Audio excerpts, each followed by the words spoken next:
ಕಾಂಗ್ರೆಸ್ನಲ್ಲಿ ಮತ್ತೆ ತೀವ್ರಗೊಳ್ತಾ ಇದೆ ಕುರ್ಚಿಯ ಕಾಳಗ. ಬದಲಾವಣೆಯ ಬಡಿದಾಟದ ನಡುವೆ ಶಾಸಕರು ವಿದೇಶಕ್ಕೆ ಹಾರಿದ್ದಾರೆ.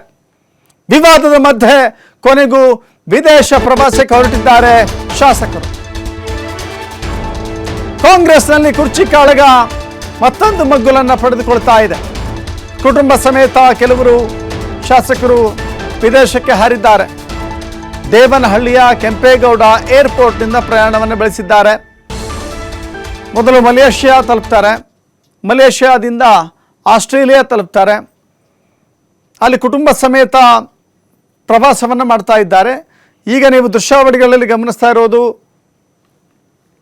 ಶಾಸಕ ಪುಟ್ಟರಂಗ ಶೆಟ್ಟಿ, ಚಾಮರಾಜನಗರದ ಶಾಸಕ ಪುಟ್ಟರಂಗ ಶೆಟ್ಟಿ ಇದ್ದಾರೆ. ಪುಟ್ಟರಂಗ ಶೆಟ್ಟಿ ಭಾರಿ ನಗುನಗುತ್ತಲೇ ಖುಷಿಯಿಂದ ಹೊರಟಿದ್ದಾರೆ. ಮತ್ತೊಂದು ಕಡೆ ಉಳಿದ ಶಾಸಕರ ದೃಶ್ಯಾವಳಿಗಳನ್ನು ಕೂಡ ಗಮನಿಸ್ತಾ ಇದ್ದೀರಿ. ಯಾರ್ಯಾರಿದ್ದಾರೆ ಅಂತ ಒಂದು ಪಟ್ಟಿ ನೋಡೋದಾದರೆ ಶಾಸಕ ಪುಟ್ಟರಂಗ ಶೆಟ್ಟಿ ಇದ್ದಾರೆ, ಚಿಕ್ಕಮಗಳೂರು ಶಾಸಕ ಎಚ್.ಡಿ. ತಮ್ಮಯ್ಯ ಇದ್ದಾರೆ, ಸಿಂಧನೂರಿನ ಶಾಸಕ ಹಂಪನಗೌಡ ಬಾದರ್ಲಿ ಇದ್ದಾರೆ, ಸಿರಿಗುಪ್ಪದ ಶಾಸಕ ಬಿ.ಎಂ. ನಾಗರಾಜ್, ಜಗಳೂರಿನ ಶಾಸಕ ದೇವೇಂದ್ರಪ್ಪ, ಇನ್ನು MLC ನಾಗರಾಜ್ ಯಾದವ್, ಇನ್ನು ರಾಯಚೂರಿನ MLC ವಸಂತ್ ಕುಮಾರ್ ಮತ್ತು ಶಿವಕುಮಾರ್. ಇಷ್ಟು ಜನರು ಕೂಡ ಪ್ರಯಾಣವನ್ನು ಬೆಳೆಸಿದ್ದಾರೆ ವಿದೇಶಗಳಿಗೆ ಪ್ರಯಾಣವನ್ನು ಶಾಸಕರು ಒಬ್ಬಂಟಿಯಾಗಿಯೂ ಕೂಡ ಹೋಗ್ತಾ ಇದ್ದಾರೆ. ಜೊತೆಗೆ ಕೆಲವಷ್ಟು ಜನ ತಮ್ಮ ಕುಟುಂಬವನ್ನು ಕೂಡ ಕರೆದುಕೊಂಡು ಹೋಗಿದ್ದಾರೆ. ಸೊ ಇದರ ಮೂಲಕ ಹೋಗುತ್ತಿರುವವರೆಲ್ಲರೂ ಕೂಡ ಮುಖ್ಯಮಂತ್ರಿಗಳ ಬೆಂಬಲಿಗರೇ ಅನ್ನೋದು ಇಲ್ಲಿ ಗಮನಿಸಬೇಕಾದಂಥ ಅಂಶ. ಯಾರೆಲ್ಲ ವಿದೇಶ ಪ್ರವಾಸ ಹೋಗ್ತಾ ಇದ್ದಾರೋ ಅವರೆಲ್ಲ ಸಿದ್ದರಾಮಯ್ಯ ಅವರ ಬಣದಲ್ಲಿ ಗುರುತಿಸಿಕೊಂಡಿರುವಂಥ ಪ್ರಮುಖರು ಅಂತ ಹೇಳಿದ್ರು ತಪ್ಪಾಗೋದಿಲ್ಲ. ಬಜೆಟ್ ಮಂಡನೆಯ ದಿನ ಹತ್ತಿರ ಆಗ್ತಾ ಇದೆ. ಬಜೆಟ್ ಮಂಡನೆಯ ಬಳಿಕ ರಾಜಕೀಯ ಚಿತ್ರಣವೇ ಬದಲಾಗುತ್ತೆ ಎನ್ನುವ ಚರ್ಚೆಗಳಿದ್ದಾವೆ. ರಾಜಕೀಯ ಚಿತ್ರಣ ಬದಲಾಗುತ್ತೆ ಎನ್ನುವ ವಿಶ್ಲೇಷಣೆಗಳಿದ್ದಾವೆ. ಹೀಗಿರುವಂಥ ಸಂದರ್ಭದಲ್ಲಿ ಶಾಸಕರು ವಿದೇಶಕ್ಕೆ ಹೋಗ್ತಾರೆ ಅಂತ ಹೇಳಿದ್ರೆ ಯಾವ ಕಾರಣಕ್ಕೆ? ಈ ಪ್ರಶ್ನೆಯಂತೂ ಖಂಡಿತವಾಗೂ ಮೂಡುತ್ತೆ. ಕೇಳೋಣ, ನಮ್ಮ ಪ್ರತಿನಿಧಿ ಶಿವಕುಮಾರ್ ನೇರ ಸಂಪರ್ಕದಲ್ಲಿ ಜಾಯ್ನ್ ಆಗ್ತಾ ಇದ್ದಾರೆ. ಶಿವಕುಮಾರ್, ಇದೊಂದು ರೀತಿಯ ಸಂದರ್ಭ ಇದೆ, ಅನೇಕ ವಿಶ್ಲೇಷಣೆಗಳಿರುವಂಥ ಈ ಸಮಯದಲ್ಲಿನೇ ಶಾಸಕರು ವಿದೇಶಕ್ಕೆ ಹಾರ್ತಾ ಇದ್ದಾರೆ. ಏನು ಸಂದೇಶವನ್ನು ಕೊಡಲಿಕ್ಕೆ ಹೊರಟಿದ್ದಾರೆ ಅಂತ ಹೇಳಿದ್ರೆ, ಒಂದು ಕಡೆ ಮುಖ್ಯಮಂತ್ರಿಗೆ ಮತ್ತಷ್ಟು ಶಕ್ತಿಯನ್ನು ತುಂಬುವಂಥ ವಿದೇಶ ಪ್ರವಾಸ ಇದಾಗುತ್ತಾ, ಡಿ.ಕೆ. ಶಿವಕುಮಾರ್ ಅವರ ಕನಸಿಗೆ ಭಗ್ನಗೊಳಿಸುವಂಥ ಪ್ರವಾಸ ಇದಾಗುತ್ತಾ ಅನ್ನುವ ಚರ್ಚೆಗಳಿದ್ದಾವೆ. ಏನು ಹೇಳ್ತೀರಿ ಈ ವಿಷಯಕ್ಕೆ ಸಂಬಂಧಪಟ್ಟಂತೆ?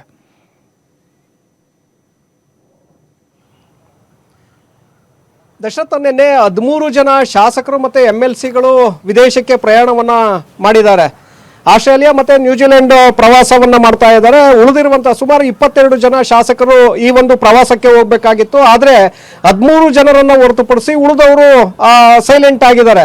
ಅಂದರೆ ಎಲ್ಲೋ ಒಂದು ಕಡೆ ಹೈಕಮಾಂಡ್ ಅವಕೃಪೆಗೆ ಒಳಗಾಗಬೇಕಾಗತ್ತೆ ಅಥವಾ DCM ಡಿ.ಕೆ. ಶಿವಕುಮಾರ್ ಅವರ ಅಸಮಾಧಾನಕ್ಕೆ ಗುರಿಯಾಗಬೇಕಾಗತ್ತೆ ಅನ್ನುವಂಥ ಕಾರಣಕ್ಕೋ ಏನೋ ಗೊತ್ತಿಲ್ಲ, ಅವರು ನಿನ್ನೆ ಪ್ರವಾಸಕ್ಕೆ ಹೋಗಿಲ್ಲ.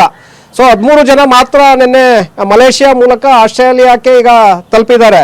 ಸೊ ಉಳಿದಂಥವರು ಇವತ್ತು ಸಂಜೆ ಹೋಗ್ತಾರೆ ಅನ್ನುವಂಥ ಮಾಹಿತಿಗಳಿದೆ. ಆದರೆ ಅವರು ಕೂಡ ಕೊನೆಯ ಕ್ಷಣದಲ್ಲಿ ಪ್ರವಾಸವನ್ನು ರದ್ದು ಮಾಡಬಹುದು ಅನ್ನುವಂಥ ಮಾಹಿತಿಗಳು ಈಗ ಸಿಗ್ತಾ ಇದೆ. ಉಳಿದಿರುವಂಥ 7-8 ಜನ ಏನಿದ್ದಾರೆ ಅವರು ಕೂಡ ಹೋಗ್ತಾರೆ ಅನ್ನುವಂಥದ್ದು ಇದೆ. ಆದರೆ ಕೊನೆಯ ಕ್ಷಣದಲ್ಲಿ ಅವರು ಪ್ರವಾಸವನ್ನು ರದ್ದು ಮಾಡಬಹುದು. ಯಾಕೆಂದರೆ ಬೆಳಿಗ್ಗೆ 3-4 ಜನ ಆಸ್ಟ್ರೇಲಿಯಾಗೆ ತೆರಳಬೇಕಾಗಿತ್ತು, ಅವರು ಕೂಡ ತೆರಳಿಲ್ಲ. ಡಿ.ಕೆ. ಶಿವಕುಮಾರ್ ಅವರನ್ನು ಇವತ್ತು KPCC ಕಚೇರಿಯಲ್ಲಿ ಕೂಡ ಅವರು ಭೇಟಿ ಮಾಡಿದ್ದಾರೆ. 2 ಶಾಸಕರು ಭೇಟಿ ಮಾಡಿದ್ದಾರೆ. ಚಳ್ಳಕೆರೆ ರಘುಮೂರ್ತಿ ಅವರು ಕೂಡ ಹೋಗಬೇಕಾಗಿತ್ತು, ಆದರೆ ಅವರು ಕೂಡ ಹೋಗಿಲ್ಲ. ಡಿ.ಕೆ. ಶಿವಕುಮಾರ್ ಅವರನ್ನು ಭೇಟಿ ಮಾಡಿದ್ದಾರೆ. ಸೊ ಇನ್ನೊಂದು ಕಡೆ ಹೊಸದುರ್ಗ ಶಾಸಕರು ಕೂಡ ಹೋಗಿಲ್ಲ. ಸೊ ಇಲ್ಲಿ ಗಮನಿಸಬೇಕಾಗಿರುವಂಥದ್ದು, ಈ ನಾಯಕತ್ವ ಬದಲಾವಣೆಯ ಚರ್ಚೆಯ ಸಂದರ್ಭದಲ್ಲೇ ಈ ಶಾಸಕರ ಪ್ರವಾಸ ಏನಿದೆ ಇದು ನಾನಾ ಅರ್ಥಗಳಿಗೆ ಎಡೆ ಮಾಡಿಕೊಡ್ತಾ ಇದೆ. ಹಿಂದೆ ಬೇರೆ ಬೇರೆ ಸರ್ಕಾರಗಳು ಇದ್ದಂಥ ಸಂದರ್ಭದಲ್ಲೂ ಕೂಡ ಈ ಥರ ಪ್ರವಾಸಗಳು ಆಗ್ತಾ ಇತ್ತು.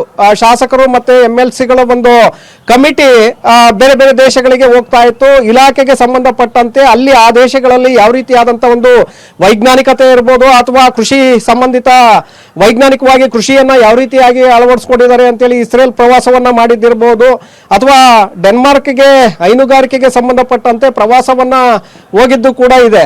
ಈ ಬಾರಿ ಕೂಡ ಅದೇ ರೀತಿಯಾಗಿ ಪಶುಸಂಗೋಪನಾ ಇಲಾಖೆಯಿಂದ ಈ ಪ್ರವಾಸವನ್ನ ಆಯೋಜನೆ ಮಾಡಲಾಗಿತ್ತು. ಯಾವಾಗ ವಿವಾದ ಇದಕ್ಕೆ ತಳುಕು ಹಾಕಿಕೊಳ್ತು, ರಾಜಕೀಯ ಕಾರಣಗಳು ಇದಕ್ಕೆ ಎಡೆ ಮಾಡಿಕೊಡ್ತು, ಆ ಕಾರಣಕ್ಕೆ ಪಶುಸಂಗೋಪನಾ ಇಲಾಖೆಯ ಸಚಿವರೇ ಖುದ್ದು ಇಲ್ಲ, ನಾವು ಇಲಾಖೆಯಿಂದ ಯಾವುದೇ ಪ್ರವಾಸವನ್ನ ಆಯೋಜನೆ ಮಾಡ್ತಿಲ್ಲ ಅಂತೇಳಿ ಬಹಳ ಸ್ಪಷ್ಟವಾಗಿ ಹೇಳಿದ್ರು. ತದನಂತರ ಅದು ವೈಯಕ್ತಿಕ ಪ್ರವಾಸ ಅಂತೇಳಿ ತಿರುಗ್ತು. ನಾವು ನಮ್ಮ ಖರ್ಚಿನಲ್ಲೇ ಪ್ರವಾಸವನ್ನ ಹೋಗ್ತಾ ಇದ್ದೇವೆ ಕುಟುಂಬ ಸಮೇತ ಅಂತೇಳಿ ಶಾಸಕರು ಕೂಡ ನಿನ್ನೆಯನ್ನು ಆಸ್ಟ್ರೇಲಿಯಾಗೆ ಹೇಳಿದ್ರು. ಅವರು ಕೂಡ ಮಾಧ್ಯಮಗಳಿಗೆ ಹೇಳಿಕೆಯನ್ನ ಕೊಟ್ಟಿದ್ದಾರೆ. ನಮ್ಮ ಖರ್ಚು ನಾವೇ ಟೂರ್ಸ್ಗೆ ಹಣವನ್ನ ವರ್ಗಾವಣೆ ಮಾಡಿದ್ದೇವೆ ಅನ್ನುವಂತ ಮಾತನ್ನು ಕೂಡ ಹೇಳಿದ್ದಾರೆ. ಆದ್ರೆ ವೈಯಕ್ತಿಕ ಪ್ರವಾಸ ಅಂದ್ರೆ ಇಲ್ಲಿ ಯಾವುದೇ ಪ್ರಶ್ನೆಗಳು ಬರೋದಿಲ್ಲ.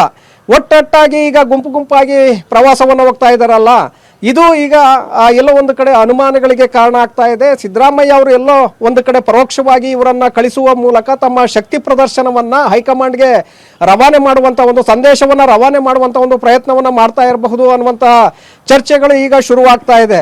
ಎರಡನೇ ಹಂತದಲ್ಲೂ ಕೂಡ ಮತ್ತೆ ಸತೀಶ್ ಜಾರಕಿಹೊಳಿ ಅವರ ಟೀಮ್ ಕೂಡ ವಿದೇಶಿ ಪ್ರವಾಸಕ್ಕೆ ಮುಂದಾಗಿದೆ ಅನ್ನುವಂತ ಮಾಹಿತಿಗಳು ಕೂಡ ಇದೆ.